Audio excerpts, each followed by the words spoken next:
The other day I made a video about the Antichrist, and if you haven't seen that, go ahead and take a look. It's not as spooky as it sounds, it's more conceptual. And something that I've noticed online a lot and on social media, I should say, is the lack of awareness of what consciousness is and the idea of an illusion. So a lot of people now, whether they intend to or not, they receive an illusion a certain way or create an illusion or without intending to create that illusion of a thing. So if it's not making sense, an example might clarify. If you think of Plato's, I think it's the allegory of the cave or the shadows in the cave allegory. It's a story about how there are people seeing shadows in a cave and being deceived or maybe self-deceiving into thinking the shadows are something that they're not. And when you think of a shadow or let's say a movie, something that's not real, something that's optics based, like literal optics based, and you could even say literal fiber optics based, you're getting a perception of something, images based on shadow, brightness, contrast, creating different, your perception is based on all these different aspects of images that when you receive them through your eyes, or you could even say sound as well. And then they had those amusement park rides where I think they're considered 4D, where they even add in smell or the ride itself moves to create a different perception of the experience, right? So when you consider all those things, it's as if the shadow of the cave is now multi-dimensional. So it's no longer just perceiving a shadow through dark and light. Now you're perceiving a shadow nowadays through all these different aspects. And a lot of people who are not easily might not be the right word, but often misled, or some people may be easily misled. They are not aware of these different aspects.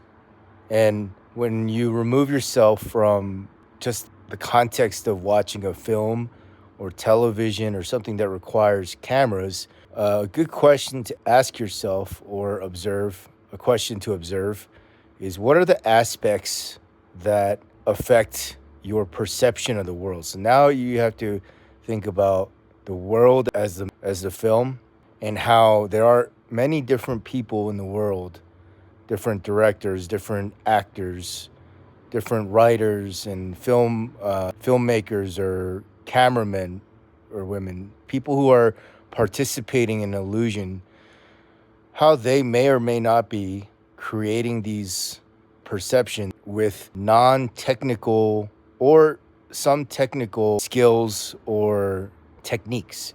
So let's say you're having a discussion with somebody and they don't have good intentions, let's say, right? And they are trying to mislead you or get you to believe something that if you believed it, it would benefit them, right? So how does somebody do that? A lot of times with conspiracy theorists and people who are very paranoid or maybe have some type of trust issues, they develop an ego and think that the one thing that they are aware of is the only aspect control that exists to affect their reality. So that could be something as simple as something like words that are triggering, right?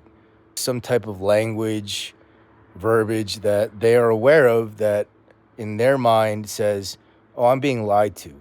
So for example, just in the context of my last video, the news often gives people ideas of what is considered pandering or what is considered virtue signaling or different politically related words that are now perceived as aspect control. So now people are dropping F-bombs and not doing so genuinely. It is because they're trying to be perceived as being authentic, right? So that's one way to control aspect. In other words, creating a shadow that they intend to be perceived a certain way. That's just one way. Now, if you consider all the different types of aspect control that exist and how clever someone may or may not be, they might use, let's say, other things to spin that, keep that illusion appearing more realistic.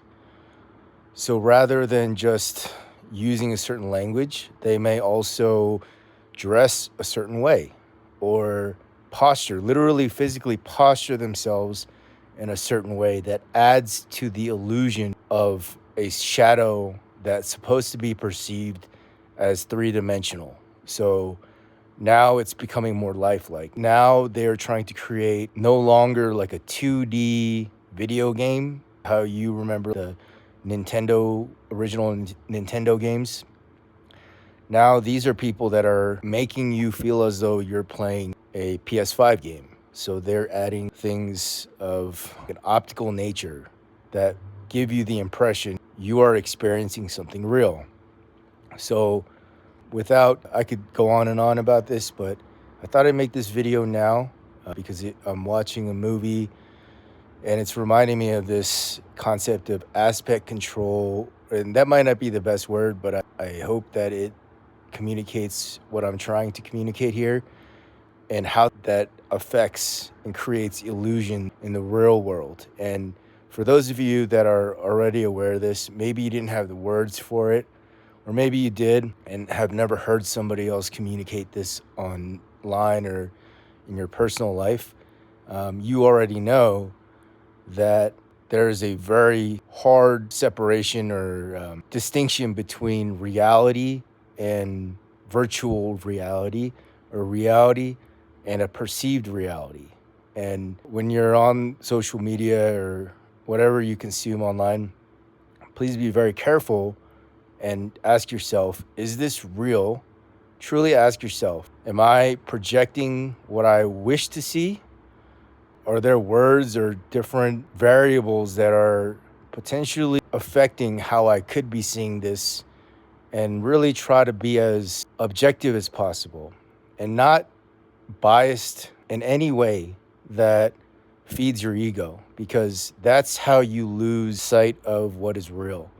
A lot of people think they're being objective because it feels good to say that you are not emotionally influenced by outside variables. It's a good feeling to perceive yourself that way, to think that you are unaffected. It's almost along the lines of being perceived as very wealthy in the sense of spirituality or consciousness, that you can be unaffected like that, but many people are not. It's a very rare personality or level of consciousness to come across.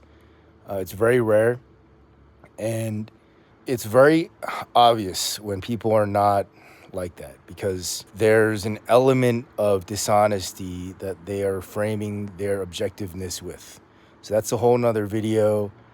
I hope this makes sense. I tried to keep this under 10 minutes, both for myself and for people watching, because these can be time consuming. So thank you for watching. Again, I'm not very comfortable in the camera, so I try to do the best I can to communicate clearly and without putting too much structure behind what I'm saying, because I want you to see that this is not a curated thing, because it doesn't feel like that is very helpful to anybody if I came here with a teleprompter or just did a bunch of research right before I made this video, because that's not an honest representation of what I actually know to be true and what I could be saying to you conversationally. So thank you for watching, and I'll see you when I see you.